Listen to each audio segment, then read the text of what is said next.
KUGR.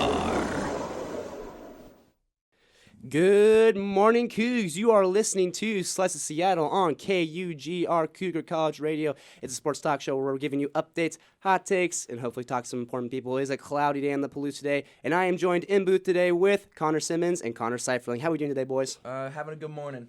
Yep, just waking up still. Yeah, I feel that. Yeah, now let's jump in. Let's talk about Cougar football. There's been a lot of news going on.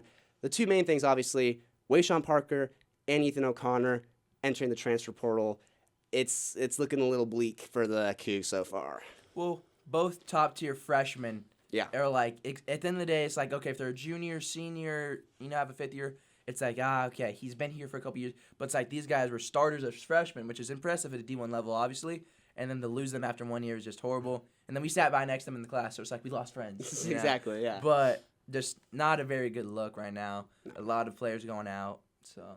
Yeah, I mean, it's two players that I'm not crazy worried about, but Wayshawn's very talented. Totally. His raw game is definitely there. His ability to move inside, outside. He's got great juke moves. He just didn't have a hole this season. And also, I wouldn't consider him a power back, so he couldn't get his way out of situations by just kind of plowing through people. No, totally. And so it sucks because we didn't get to take full advantage of him, and now he's gone. And then Ethan O'Connor, the secondary, just the defense overall was not up to par this year. No, totally. But he's one of the more talented players on our defense in terms of just the ability to track the ball and made some big plays. He had that. I'm pretty sure he had the interception against Fresno State, if I'm not mistaken. So he's made some heads-up plays this year.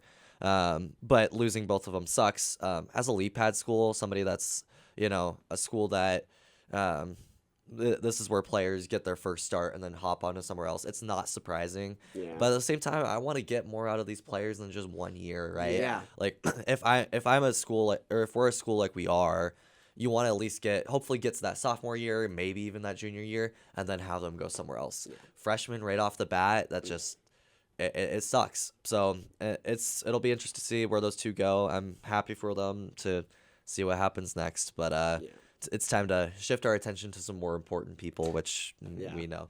Well, and still, I want to keep on them real fast. It's just, as we said, starting at a D1 level as a freshman, even though we're kind of a lower D1, it's still very impressive. Mm-hmm.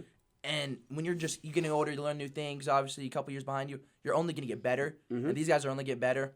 And then one reason I think they are kind of just getting out here while they kind of can is because obviously a lot of stuff is happening. But WSU doesn't really have good seasons like we kind of just did. Even though we ended out pretty poorly, we still had a very good winning season. Mm-hmm. And WSU doesn't have a lot of those, especially in the 4 or 5 year time frame. Mm-hmm. So they're probably trying to get like, oh, we had a good season. People are looking at us. Watch some film on us. We were one of the best freshmen on this team. Mm-hmm. And then they're going to go to a higher program and stuff like that. Whether if they won 2 games, they're going to be like, okay, Yeah, no. But obviously, we have to go to the big guy, Mr. John Mateer. Yeah, John Mateer, probably not going to be with us next year, which is frustrating. But, I mean, we are going to get a bowl game. And from what we've heard, John Mateer is practicing. He's training right now with the team. From this, it seems like he would, that he would be staying here, even though we know that's probably not going to be the case. But, I mean, I think that's good mentality. He knows that he's probably not going to stay here next year, but he's not he's not a quitter. He's not the type of guy who just abandons a program, and he's probably going to be very thankful for the opportunity that we've given him and everything, I imagine. But, I mean, it's frustrating, too. I mean, that's 3 guys. That's John Mateer, Wayshawn, that's Ethan O'Connor that, you're going to be missing sorely because they're a part of the reason why we went 8-1. And then, basically, in the span of the month, though, we went from 8-1 to 8-4. Yeah. Losing against horrible teams. We lose against New Mexico. I mean, OSU's not a horrible team, but not the best. Wyoming. Wyoming one's crazy. Super frustrating. With John Mateer, though, I think he is going to leave. He's going to get money and just go to a higher program. Totally. I mean, why wouldn't you? In a better place. Right now, it's looking like Oklahoma to follow Ben Arbuckle. The offensive coordinator obviously just got signed there for some good money and upgraded his status in the sports community. Is either going to follow him or Auburn's been a pretty big name around him. Yes. So he has 2 pretty prolific programs going after him. And WSU is kind of just left in shambles. Is Dicker's only going to have 1 more year, it looks like, and he's going to leave. Yeah. Arbuckle obviously left, and then Schmedding just got fired as the defensive coordinator. So a lot is happening in the coaching world for WSU, and then a lot of players just leaving and don't know what's happening right now. Yeah, and we don't have a ton of money. The Cougar Collective, I don't know how much it is exactly, but we'll have to step up our A game in future seasons. And also just with the way the Pac-12's fallen apart and everything, like there's not the foundation there to be building up these big offers to players. And even if we threw all the money we had at John Mateer, is it worth it? I don't know, right? Because especially when you're trying to pull in people to actually support it, be a supporting cast. So yeah, I think it's most likely he's gone. I mean, it's a good sign seeing him play in the bowl game, or at least looking like he's going to play in the bowl game. I think it's more of out of respect than anything else. I don't really get Auburn. That one's a little confusing to me. I know it's in the rumor mill right now, but I don't know what he's getting more out of Auburn than we are. They're kind of a sucky SEC school right now.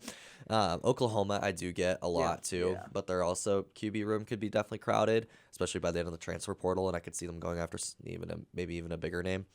But yeah, Mateer's gone most likely. We'll see what happens. Fingers crossed he stays, but you never know. Until it happens, it happens. Yeah, if it happens, it happens. Yeah. Yeah. But I do want to talk about with the coaching changes and everything like that. We do have an inside source that told us about. I believe Schmedding was going to get fired regardless of this game. Yeah. But I was just kind of finished the regular season out. But in the Wyoming game, when it came down to the final play of the game, Wyoming's last touchdown, which basically won them the game. Obviously, we lost 15-14. But the last defensive play, when they're around in the red zone, I just want to say that. I don't know the general yard line, whatever. But Schmedding had a play called up, and it was looking like a pretty good play.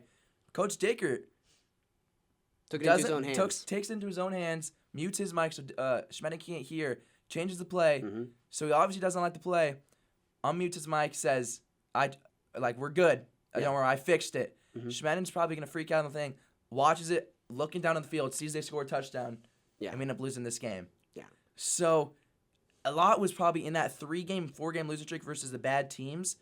A lot of confidence was lost within the coaching program, between the players, between everything. And that right there, they're going to see, all the announcers, all the people are going to see, what was that defensive call? What was the defensive coordinator doing? Blaming it all on Schmedding when it was kind of Dickert's fault. Basically was Dickert's fault. Well, I mean, it's a lack of trust and confidence in your own staff, which as a head coach of any program, you have to be able to trust the guys on your team to make the right call. It's why you have defensive coordinators or offensive coordinators. You have guys who are going to make the right choices for you and your program. And if you're coming in and you're overriding them because you don't trust them, that shows a lot deeper problems within the organization. And it's probably why we went from 8-1 to 8-4, like you said. I mean, it's just things are starting to kind of fall apart and they're showing cracks. So I'm just glad the cracks were at least at the end of the season. Obviously, you don't want to lose the bad teams, but at the end of the day, we still had an 8-4 record. Maybe a bowl game, whatever, or a bowl game win. But I think Dicker knew he was gonna fire Schmedding pretty I want to say 2-3 weeks ago. Yeah. But it was at that point. But changing the whole play call and then potentially losing your game, that's obviously gonna piss people off in the defensive coordinator room. Yeah. But that was the inside source, and people are always going to blame Schmedding for that, but a little bit it was Dickert's fault. Yeah. I really think this thing between Schmedding and Dickert needed to be figured out earlier. I was never a fan of Schmedding. We need to be the kind of school that grows and develops and looks for those young gems like Ben Arbuckle and build them up, and then, like I said, leap pad school, even for coordinators. But the fact that they couldn't work it out earlier just made it so much more difficult for Dickert to come in when he needed to, right? If they found a middle ground and agreement somewhere in the middle of the season, maybe, where Dickert's maybe taking over some of the play calls, then it becomes a little bit easier for Schmedding to handle Dickert overtaking him. But when you overtake him at the last minute in the last game of the season, that doesn't reflect well. And Dickert's not somebody I perceive as a good play caller or a good schemer. He is entirely a energetic force on the side of the field. His job is to get his guys going and keep them in shape and keep them in condition.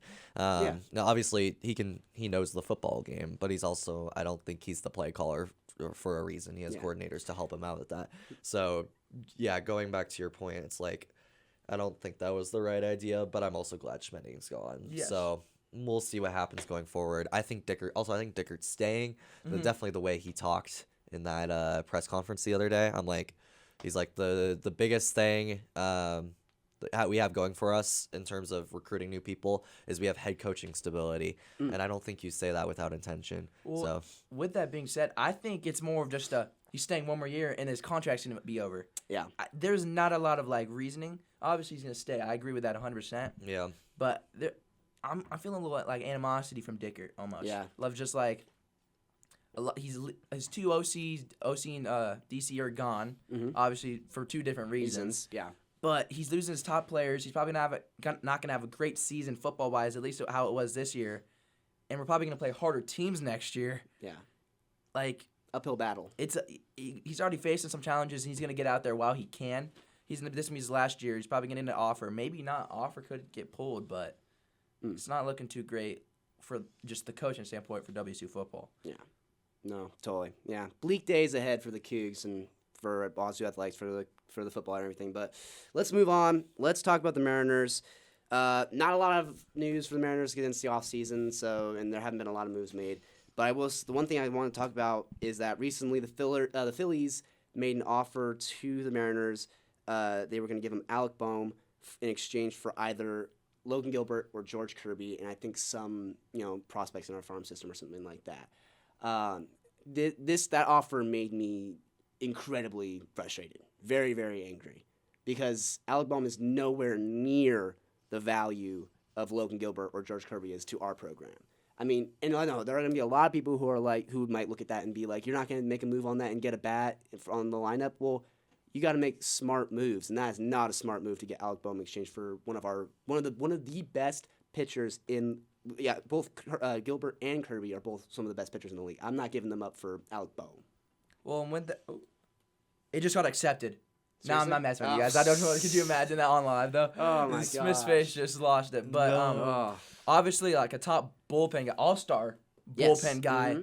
Alec Boehm, don't get me wrong, he's a very good hitter, and I think they looked at us and were like, "Oh, they need hitters. Mm-hmm. Let's try and get a pitcher out of them." Yeah. There's no way we're that dumb. Exactly. Because it's just a no. Okay, you listen to the offer, and they're like, "Oh, okay." Hang up and just never kind of call back. Yeah. Yeah, I mean, there's no doubt that we need a bat. The way the strikeout rate is just ridiculous every single season, and I'm like, oh my gosh, we just need a guy who can make contact, doesn't whiff on every single ball, and has just great plate presence. But and he could be that guy. But like you said, it's not worth giving up two top of the rotation guys. You don't do that. That's our team identity right now, defense and the way we've been pitching. And I don't think you want to break that up at this point. Even though we would have backup, right? If you trade Kirby, you still have Gilbert, and you still have Wu, and you've still got several other guys. But no, it's just not worth it. Maybe we do a combination of prospects and an end of rotation pitcher, or just no pitcher at all, preferably. But an end of rotation pitcher. But no, nobody at the top of the line. That doesn't work. That's not we're not breaking up our identity for that. Let's find other ways. Maybe we continue to build at the bottom line of the payroll and hope somebody builds out, but we'll see. Yeah. Well, and I mean, look, teams know that we're desperate for hitters at the moment because we've had back-to-back seasons where we've missed out on the playoffs, primarily because of hitting, because we haven't had anybody, like you're saying, the strikeout rate is atrocious. So they know that we are in need of hitters, and they're going to try and take advantage of it. Take advantage of us, yeah. Sure enough. Because we know that our best asset is our pitching staff. They know that that's something that we've talked about, or the organization's talked about, trying to trade some of the pitching. And in the past, like what you're saying, like bottom end of the rotation, right? We've mainly traded, relievers or some not our starters, because we know our starters are incredibly valuable. So we know we have a pretty deep bullpen. We got some guys, some relievers we could trade, and we've gotten a couple bats for them, etc. Like we traded Paul Sewald for I think Josh Rojas and Dominic Canzone last year or something like that. But I've said it before on the show. I don't think we should trade any of our starting pitchers. I mean, I think eventually we probably will have to, because it's out of desperation. We kind of need to get something going. But I think the number one worst thing we could do is trade one of our pitchers, because, like you probably said, like we could probably give up somebody in our rotation and we'd be fine. But I just don't want to risk it because you have such a great asset, and you just don't want that. I don't want that to fall apart whatsoever. And obviously, like we said, to take advantage and stuff, or try to and stuff like that. But it's to the point where it's like we're always so close.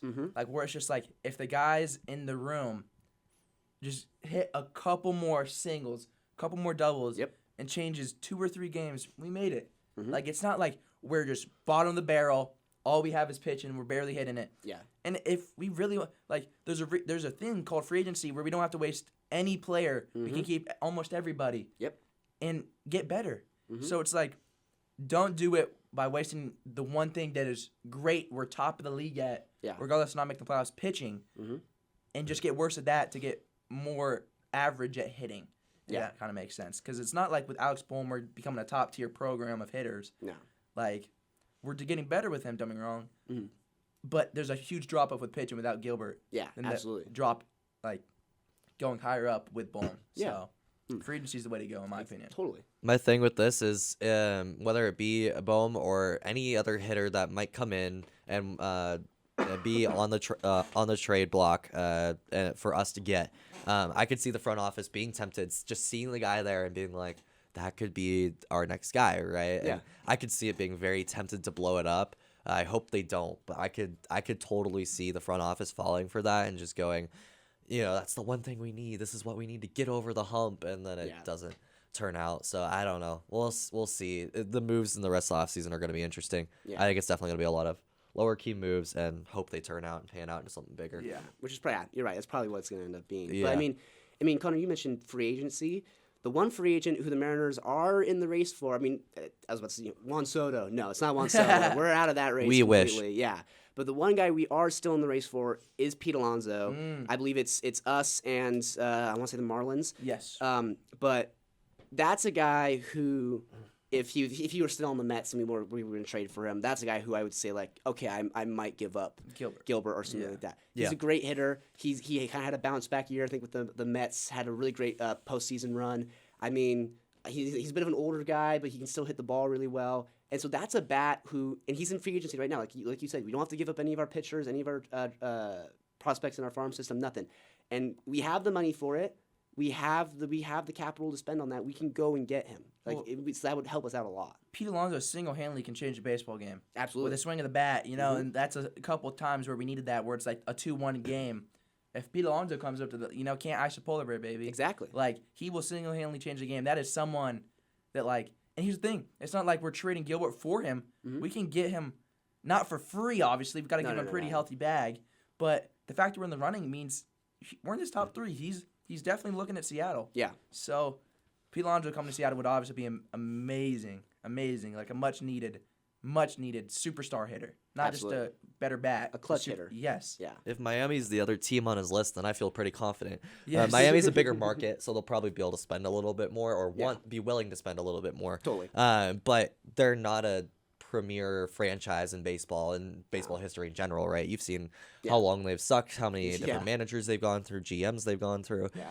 And so hopefully that would be a good sign for us and definitely give us a shot. Do you know if there's any other teams in the running? Well, or those obviously are the Mets are. I think, the Mets are trying. They'll definitely give a shot. There probably is other teams looking at them, maybe talk on the phone call. I don't think there's anything as high as those 3 teams, though. Are the Dodgers just going to have the most ridiculous payroll in MLB history? And they get Pete Alonso for everyone's salary. Yeah. Imagine. I saw a thing that they're paying over $1 billion in deferred payments to athletes over the next 10 years. They've dug themselves into a weird hole. Yeah, but hey, if they're willing to pay it, unfortunately. Mickey Mouse championships, as I like to call it. Yeah. You're not wrong. Exactly. No. Yeah, but that basically does it for the Mariners postseason news. So let's jump in. Let's move on to the Seahawks. Look, this is some good news in terms of Seattle sports. Beautiful game against the Cardinals, against the division opponent. That put us in first place in the NFC West. And then you absolutely dominate the Jets, defensively speaking. The first half of that game was a little bit shaky. It was shaky. Both the Jets and us, we played kind of horrible football. Yeah. And then that second half, we really turned it around. Again, a defensive masterclass. We own Aaron Rodgers right now. So, but that was a really good win. It helps us because we're in a pretty good position now to possibly make playoffs. Well, I think coming into this, obviously, 2 very good wins. Obviously, one against a division opponent, too, which is amazing. But this tomorrow, versus Arizona Cardinals, I think we're going to look back on the season, and this game is where we're going to circle of this was the turning point for either where we just started doing good or the turning point of where it started to fall off. Totally. Yep. Because I believe we still hold the division, even if we do lose. Yeah. Us and the Cardinals will still be 7-7, but we'll have a game or The tiebreaker or yeah, something like that, yeah. I think we have more division wins, something like that, where we'd still be first in the division. But having two wins on second place in your division is a massive hold on especially when there's less than 5-6 games in the season. Yep. Yep. Obviously, a lot can still go wrong. Totally. Whatever, but we're gonna look back at this game, this division game, who's in second place, and this is gonna be the game where it's like, is a must win. Do we know if it's in Arizona? It's in Arizona. It's in Arizona. Yeah. So Arizona's probably gonna come out and play because it's the first time they've been relatively relevant. Yeah. The last 4 years, ever since they first traded for D-Hop. Yep. Like 2020, 2019, whatever it was. Yeah. But it's not going to be an easy game by any means necessary, but I know we can do it. We're starting to turn, like the wheels are starting to turn a little bit with chemistry-wise, with the coaching-wise, starting to understand each other more. It's just a matter of a fact of putting it all together in one game, 60 minutes of football. Exactly. Yep, it'll be very interesting to see. I think we love to drop a games to the Cardinals every year, so hopefully this is not the year. Yeah. Luckily, like you said, we have a boost. I'm pretty sure even at 7-6, we will still have the division. And I was gonna say that's our division to lose, but I don't know about that. But with the way the Rams and 49ers are playing, 49ers are pretty much out of contention in my opinion. Yes, especially CMC's injured out, done, and they cannot adapt. And I mean, it sucks for them, right? They have so many injuries; it's hard to overcome. Yeah. At the same time, like it's just. Yeah, they're done. The Rams, you never know, but they still have lost some football games that they should have won. So there's that. And then the Cardinals are great, but they're also still young. I still consider Kyler Murray a somewhat young quarterback, just the way he plays football. I think there's still some room for improvement. And so we'll see. I think we're definitely the front runners, not just by virtue of being in first place, but also just the way we've been playing football recently. But and the way the defense has played recently, I'm feeling a lot more confident.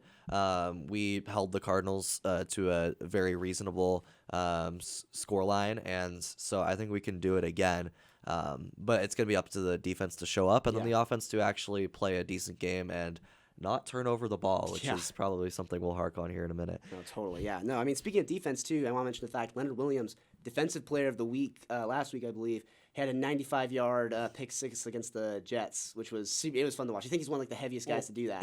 I think he did fit, like the longest pick six or something like that by the heaviest dude, which is probably not going to be broken for a while, for a good amount of time. Because that was just insane, and he was moving for a big man. No. But obviously, won Defensive Player of the Week and stuff like that. But that basically, if they score a touchdown once they were on the 5-yard line, they score a touchdown from that. We probably lose the Jets game because it would have been 27-3. Yep. Close game, yeah. Yeah, at that point, they are in the driver's seat. It would have been done. It would have been just, see you later. Yeah. But he got us back at like 20-10 versus 27-3 is such a big difference. And I want to say he basically won us that game. Totally. He changed everything around. Well, I mean, I can't remember how many sacks he had against Rodgers. It was like, I want to say it's like two or three. Two or three, yeah. But I mean, still, and with that, how many times he sacked Rodgers with the pick six? Dude, and then, and looking back at previous games in the season, the defense has been keeping us in these games in terms of we had pick sixes and forcing turnovers, killing drives for the other team. I mean, they, like what you're saying, without if the defense wasn't playing even slightly as good as we are now, we're losing those games by a field goal or by a touchdown. It's like they are the sole reason why it's keeping us in these games, and that's like a testament to Mike McDonald. I mean, a very defensive heavy head coach, but I mean, without players like Leonard Williams, we aren't winning those games. So we need the defense to keep performing. Yes. So. And, well, like we just said, Mike McDonald, he's like we just said, everything's starting to come together. And the expectations were pretty high. Obviously, Seattle fans aren't going to be easy on you. Yeah. But he's doing a very good job of keeping it a controlled locker room. And he's doing everything what he wants to do so far. On the other side of things, got to fix the special teams. Oh, dude. Man, that game, that basically got us into the hole. Special teams was probably that was probably the worst special teams game I've probably seen, even though they ended up winning and, fair catches here and there. Just that first half of special teams was probably the worst half of special teams I've ever seen in football. We won in spite of that. Yeah. I think it was 3 muffed punts or something like that. I think 2 of them were turnovers or something. And so, because I remember sitting down to watch that game, and like I think one of the second, third punt or whatever it was that we went to go receive, we drop it. I'm like, you are professional football players in the NFL on an NFL special teams. You should not be doing that. I understand like once per game. oh man, I just dropped that. That's on me. That was a mental Yeah. mistake, right? Like 3-4 times. Yeah. That is unacceptable. That is, you considering whether or not you should be on this team anymore. Like you Yeah. gotta fix something. Mm-hmm. Well, And it's just- especially because these are young guys. Special Yeah. teams is how guys get their playing time. That's a Mhm. lot of time they only play in the game, and for it, just didn't go to plan, man. Yeah, for sure. For it to go bad in those situations sucks. Like the biggest issue with this team, the biggest thing holding it back is those turnovers all the time. Yeah. The miscues, we've had several mishap snaps this year where it just flies over Gino's head and he has Yep. to recover it and stalls the drive. Like there's games where the defense, like the secondary, lets up a few more passes than you really want to, and it ends up being like a 350-yard passing game. Yeah. Or the rush defense just doesn't do as well as you want it to, and it lets up like 150 yards. Or the Yeah. offense stalls 3 straight possessions. Yep. But most of the time, in my opinion, it's like one side of the ball is just having such significant issues where one little thing or one big thing happens and that just sets back the entire defense or the entire offense Yeah. for the rest of the game, right? That one drive where the ball snaps over and it's 3rd and 27, Yeah. we can't recover from that. Yeah. The one muffed punt we have, that throws off the special teams for the entire game. And so it's up to the team to clean up these miscues to really put ourselves forward. A lot of the best teams in football, like I love watching Dan Campbell locker room post-game stuff, Yep. right? And they're always talking about, like, he's very excited because they're winning right now. They're 11-1. But every game, there's always something to clean up, right? He's always saying we're cleaning up the little things, right? For the Seahawks, we're losing a lot. We're unlucky to be losing a lot of games based off these little miscues, and so it's especially important for us to be cleaning up those things. Yeah. So hopefully they do that because I think that's what could really turn it around. And we've got a crucial stretch here where we got the Cardinals, and we've got 3 games against all NFC North opponents, Yeah. and then Yeah. we're back to the Rams. And so we're the 3 seed right now, I believe, just by virtue of the Falcons being kind of bleh as the Yeah, division the leader. playoffs started today. Yeah, exactly. So we're in a good position, but can always be it's better. still up to us to at least pull out 2 to 3 of these last few games to really secure ourselves a playoff spot. So, yeah. Yeah, no, I mean, and look, Mike McDonald, you mentioned Mike McDonald a little earlier. For a young coach, his first year as a head coach for this team, he's done exactly what a really skilled, really veteran head coach would do. Where you have problems, right? You had a stretch after that Bills game. I was thinking, this is it. The season's over. This is showing. We showed our true colors, and we're not going to be doing very great this season. And Fair then enough. somehow, and you could tell it's under the leadership of McDonald because of how well the defenses started playing. He's turned it around. He's done something in the locker room. They've fixed some problems, and they've come out. They beat the 49ers. Then they beat the Cardinals. Then they beat the Jets. And so we're hot right now. And I think a lot of that is Mike McDonald's work and him just being a presence that I think he's doing what his job. I think a lot of people, it'd be really easy for people to say, okay, well, it was his first year, and so that's why we didn't make the playoffs or anything like that. Like, excuses. I don't think Mike McDonald believes in excuses. I think he's looking at this like, I want to make playoffs my first year as a head coach in the NFL, and I want to prove to these guys that I am going to be one of the best head coaches in the NFL ever. And I think that's something that's probably his mindset going into it. And with that being said, like, the playoffs obviously isn't a long shot by any means necessary, but these upcoming games is the hardest part of the season. We had, like we talked about, the easy part of the season was very early on, and then we had a couple of rough patches in between. Yeah. But coming up, we have the Vikings and Packers, and even I don't even want to look past the Bears right now because they've just been getting kind of unlucky with a lot of things happening, whether it's a blocked field goal, a Hail Mary, all that stuff. That's 2 wins in your back pocket if 3 seconds go off the clock early in the game. Yeah. But the Vikings, Packers, I'm not too confident in those games. Those are 2 very good top NFC teams. Yeah. Like, those are like, if we can somehow get a win against that, no doubt in my mind we're making playoffs. Yeah. But I don't want to count us as 0-2 right now, but those are 2 very good teams. Yeah. The Cardinals game is going to, I'm still going to stick by this. If we can win against the Cardinals, regardless if we lose the next 3 against the NFC teams, Yeah, I totally. still think we make the playoffs. Put us in a good spot. This puts us in a great spot right now. Yeah, it's entirely possible we end the season at 9-8, which is not beautiful at all. But like you said, if we beat the Cardinals, that doesn't really matter anymore. We can lose a lot of games, and as long as we just are slightly above or tied with the Cardinals, we'll be fine. Yeah. So, yeah. Yeah. Record doesn't matter as long as we make the playoffs. Exactly. And I mean, yeah, like what you said, it's going to be an uphill battle, but I mean, we got some momentum. San Francisco, the Cardinals, the Jets. And then if we win against the Cardinals too, that's even more momentum going into a pretty hard stretch. So it's an uphill battle, but we do got a little bit of momentum going into it. Exactly. So, yeah, that's all we'll talk about for the Seahawks. I mean, the best of the good news is done. Let's move into the Kraken. Look, we'll start with a bit of an embarrassing stretch of games. Look, you got 2 games against the Ducks and then 2 games against the Sharks. I was going into that when I was watching those games. I was thinking, this is going to be fun. We're going to play 2 of the worst teams in the NHL. It's just going to be like tune-up games for us. Finally, yeah. It's going to be like we're just going to pick up. We're going to sweep them in those 4 games and everything, and then we'll have momentum going in. It's going to help us with our chances of moving up in the division because we're still in 6th place. We could move up to 5th place or something like that or overtake somebody. And I was thoroughly humbled. I mean, 1 win against the Ducks, then you lose against them the next night, and then you lose back-to-back games against the Sharks. And, I mean, look, hey, Celebrini on the Sharks. Number 1 pick for a reason. Exactly. He's a dog. And, I mean, it's frustrating for me because he's a first-round draft pick. We have first-round draft picks. Their names are Matty Beniers and Shane Wright. Are they performing like Celebrini is? Not even close. Yeah, it's not even a competition. It's so frustrating for me to see us with first-round talent. It's drafted in the first round. I've seen them play phenomenal hockey, but then they just end up not doing that. And then you got the Sharks, one of the worst teams in the league, get a first-round draft pick, and all of a sudden he's playing like, Connor McDavid, Connor Bedard. Well, and obviously, there always is, he's the number 1 pick in the draft, so he's obviously the best player in the whole draft class. We haven't had a number 1 pick yet where it's like we can choose anybody. Mm-hmm. So obviously there's going to be drop-off in any sport of, oh, this guy go number 1, stuff like that. But what we just said, that Shane Wright was, the 5th pick? Something like that, yeah.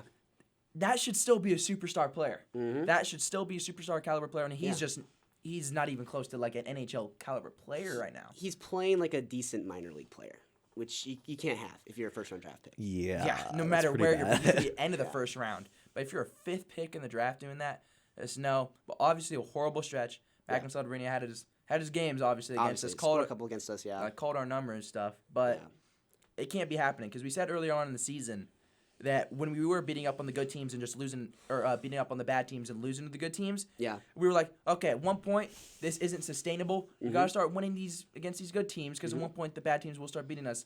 And we just hit a point where we just lost to the bad teams and we're not beating the good teams. So, well, I mean, what's frustrating too is the fact that, look, there are teams that you play during the season, you see them on your schedule, and you can basically just write a W on that and say, we're going to win those games. Because we know we're better than them. We're going to beat them. We can just almost guarantee that that's a team that's like, unless something drastic happens, maybe we lose one of those games, whatever.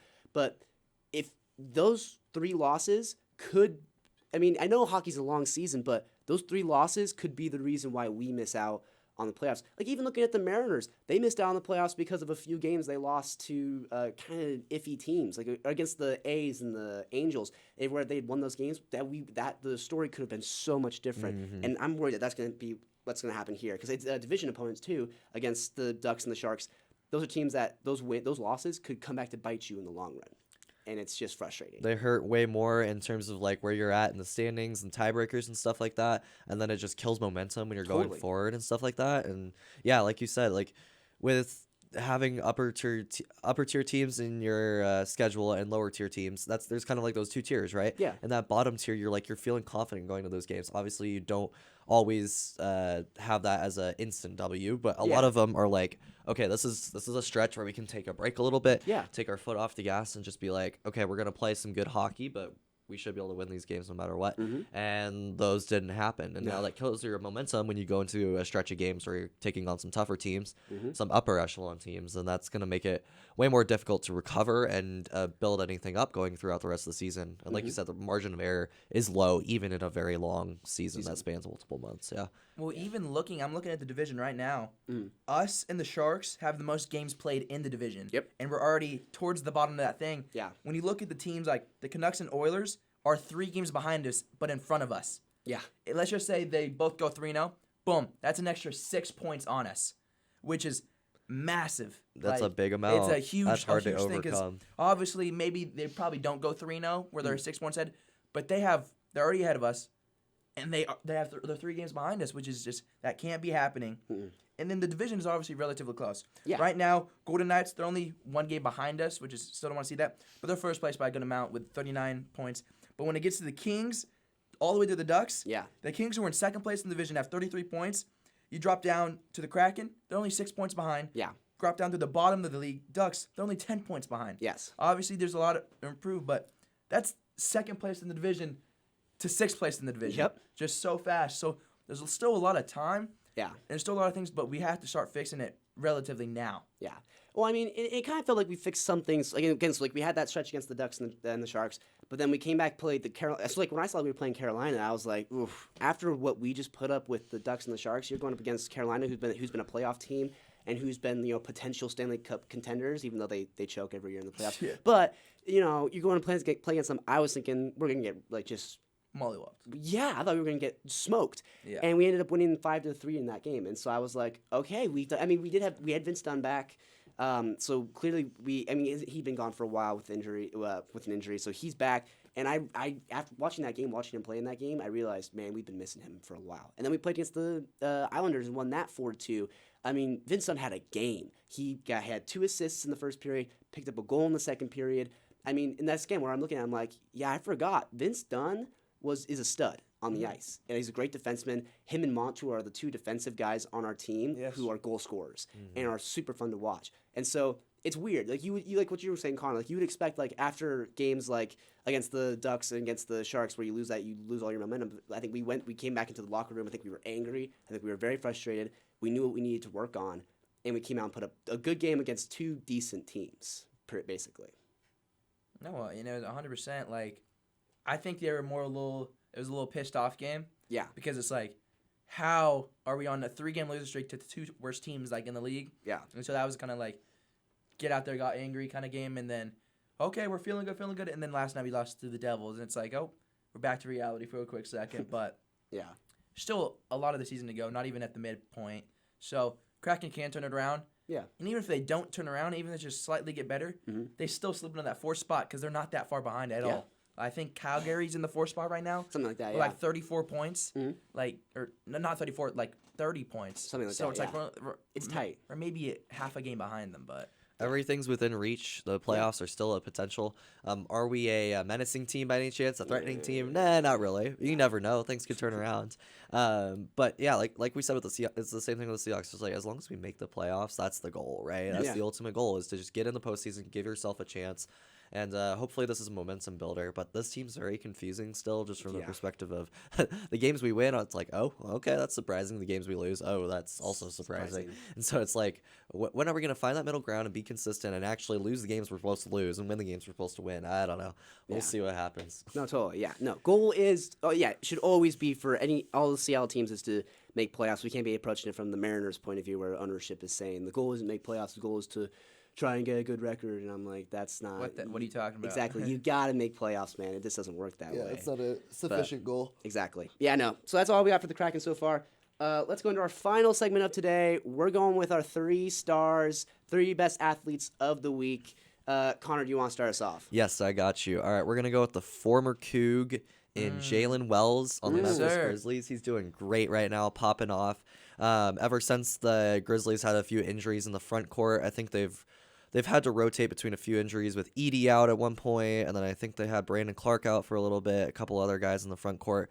He's just stepped into that wings 3-4 position, also Luke Kennard being out, and has just played fantastically for someone who's a rookie. I think he's about 5th in the rookie odds right now, and really the main thing that's in the way of him right now is Jared McCain, Mr. TikTok himself, and then also Dalton Connect has played good basketball as well, but he's just been a stud, and he's showing why he deserved a chance in the NBA and why he was such a great player here at WSU.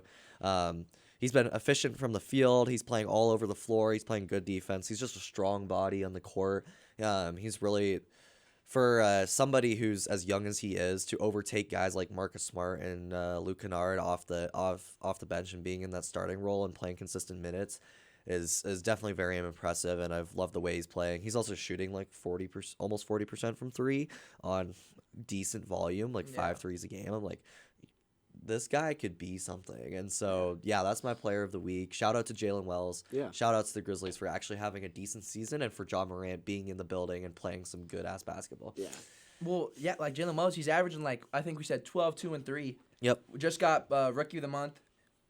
him and Jared McCain, obviously. Early on in the season, he was the only rookie to be like, oh, he's a step ahead of everybody else because He's this is getting obviously consistent minutes finally. probably the right? worst draft class the NBA's had in a long time.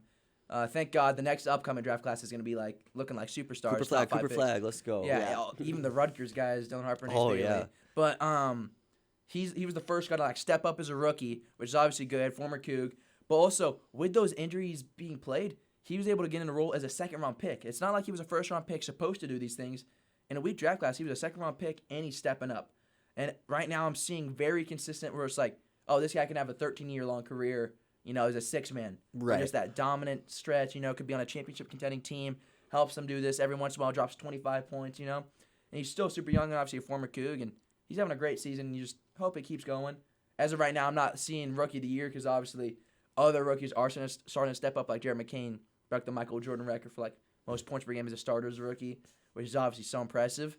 But Jalen Willis is doing just enough for his team, and he's going to be all first-team rookie, all rookie first-team, whatever. For sure. So, like, no doubt in my mind. So, shout out to former Coug, and that's a great star. Yeah, Absolutely, the way that Wells has been playing, it reveals two really quick things for me.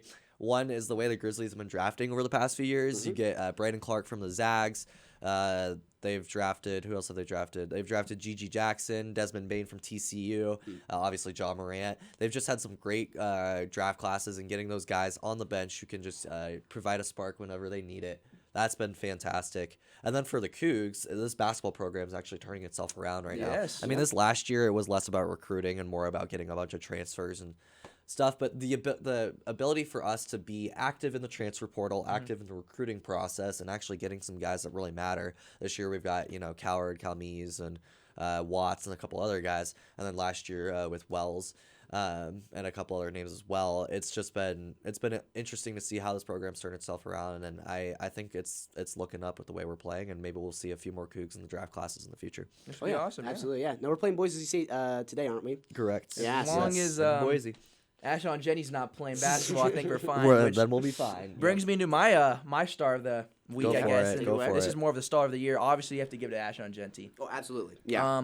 I'll pull up his stats pretty soon, but Ashon Jenny has single-handedly carried Boise State football program, which is, you don't look at them at all as a playoff contending team, but just carried them to the playoffs. Obviously, another dominant performance where he rushed for 200 in the touchdown versus Vegas, UNLV, which guaranteed him a spot in the playoffs, which is just insane because if you would have told me Boise State would have made the college football playoffs, I would have been like, what? Yeah. Or, what do you mean? Like, how? And the reason is this guy. Yeah. They were single-handedly giving this guy 30 carries a game, and he's averaging 6 yards a carry, which is insane. His stats on the season are 344 carries, which is a lot. Don't get me wrong. But he's a 5'9", 250-pound back. Not a big dude by any means necessary. But 2,500 yards rushing and 29 touchdowns. Averaging 7 yards a carry. Yep. He's on, right now, he might break Barry Sanders' record. He's only 120 behind with a guaranteed 1 game left. Yeah. So even if they end up losing this next game, there's a chance he breaks the record. Yeah. I think he should get Heisman because I just think it's going to come down to a bias thing and just be like, oh, it's a popularity contest instead. Don't get me wrong, Travis Hunter's still an amazing player. Totally. There should still be questions, obviously, you have to talk about it. But Ashon Jenny's on a low-tier football program, carried them to the playoffs, and is having maybe the greatest running back season of all time. Yeah. You can't just overlook that, and you can't just be like give it to another higher program school. You can't like give it to a team that didn't even make the playoff. Like, he's done everything. Like, if you would have switched Travis Hunter and Ashon Jenny right now, and Colorado's in the playoffs and he's doing this stuff, I think there's no doubt in my mind that people are going to give it to Travis Hunter. Yeah. So that's why a lot of the biases I think will come in, but Ashon Jenny is that guy this year. I mean, try and name another person on Boise State. I mean, when you think of Boise State, you think of Ashton Genty. Like you're saying, he's carrying that entire program, basically. And it feels like every single game he has a career game. It's like he's constantly in the news, just like every single game, he just gets better and better and better.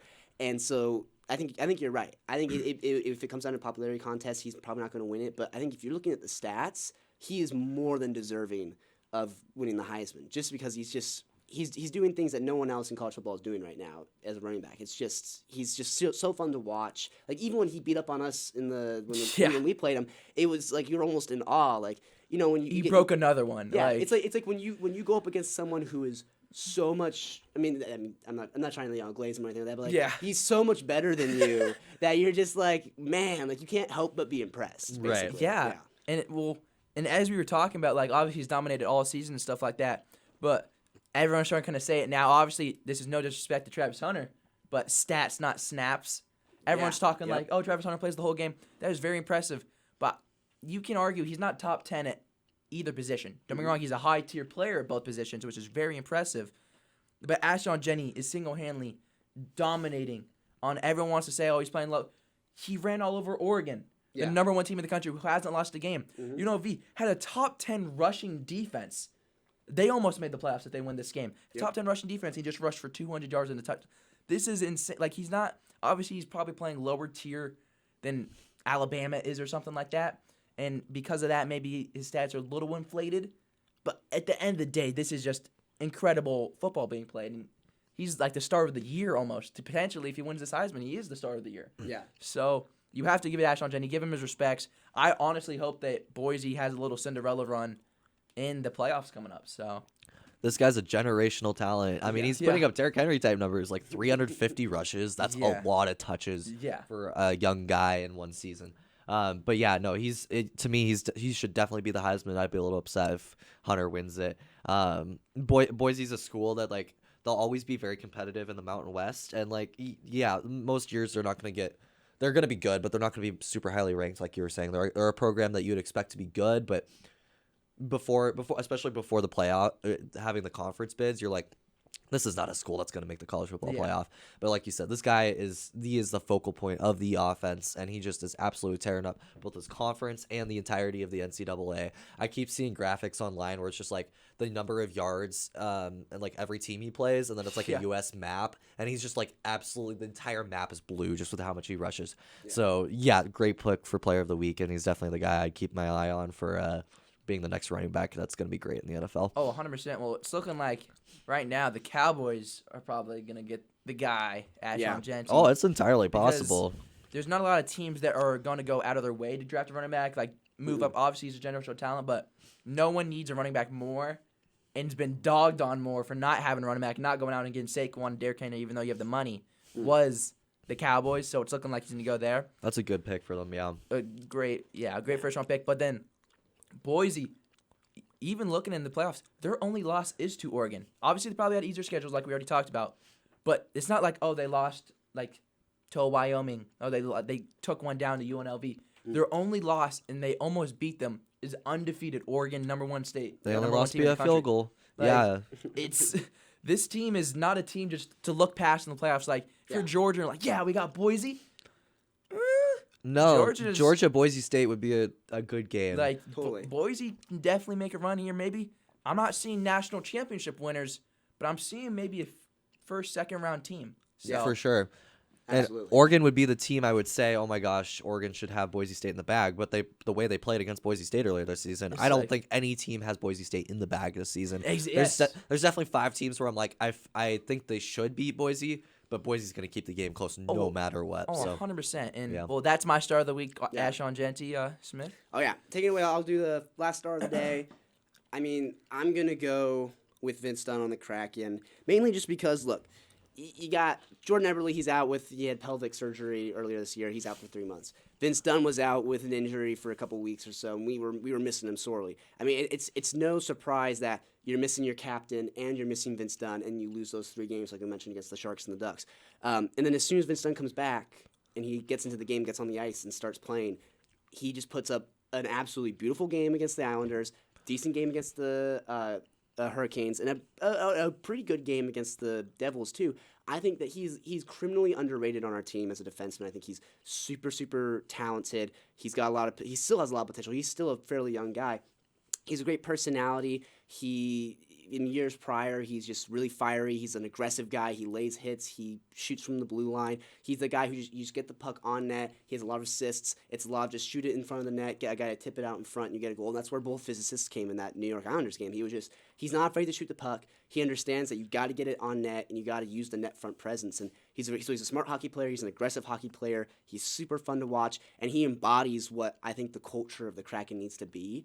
And so I think that when you have him back, and I think if you get the captain, Jordan Eberle, back, we're going to start playing like we did a little earlier in the season where we were starting to heat up against some good teams. And so, I mean, I got to go with Vince Dunn just because he's just a fun hockey player to watch. Well, and on the other point, he's a defender and he's getting a lot of points, which Yeah. is obviously outside the Cal McCars and all that stuff, but like defensemen aren't supposed to get the points. No. You're supposed to defend at the end of the day. Yeah, exactly. But he's getting a lot of points. He's doing everything right for the team. He's doing the winning plays, and he's someone the Kraken do need. Yeah. Like he's someone that needs to be on the ice 24/7 for the Kraken, and obviously we're building something, and he's helping that out a lot. Vince Dunn's he's the man. You know what I'm saying? Like everybody loves a Vince Dunn. He's one of those players that's like he's probably never gonna get an All-Star. Yeah, Obviously he's probably maybe gets a couple Stanley Cups here and there and stuff like that. But every team wants a Vince Dunn type of player on the team. You look at like from an NBA standpoint, you want a Marcus Smart. You want that Dylan Brooks. Yeah. You want a Vince Dunn on your hockey team at the end of the day because he's a top 2 defensive line. He's on 1 or 2 of the lines, whatever it is, and he's putting up points. He's putting up good defensive stats. He's doing a lot right now. Absolutely. And he's just coming back from injury as of just right now. Like he could still not be 100%. You don't like to blame bad stretches on player injuries, but Yeah. I think this is one where that could almost be a very valid reason. And so it's great to see somebody who can, when you just, he's like an infusion of talent and energy, somebody that can just, you throw on the ice and like, we're a different team now. We're built back to where we want to be. We feel like we have a little sense of leadership, a little bit of energy, and we're actually having some offensive firepower for once. And so to have a guy that's all around good like that and able to play up from his position, it's great to see a guy like Dunn performing like that. Yeah, he's a forward who's forced to be a defenseman as well. Yeah, but Yeah, I mean, that's a good way to put it. him and Montour are both similar type of guys where they're both defensemen, they're both goal scorers. I think Montour is second in goals on the team right now as a defenseman. I mean, and that's the thing too. We don't have a lot of talent on this Kraken team, which is frustrating. Again, like I say, like we got first round picks in Shane Wright and Matty Beniers, and they're not playing to the talent level that we know that they can possibly play to. So, and you look at everybody else on this team, there's not a lot of talent, but there's a lot of grit. There's a lot of guys like Yanni Gord and Brandon Tanev.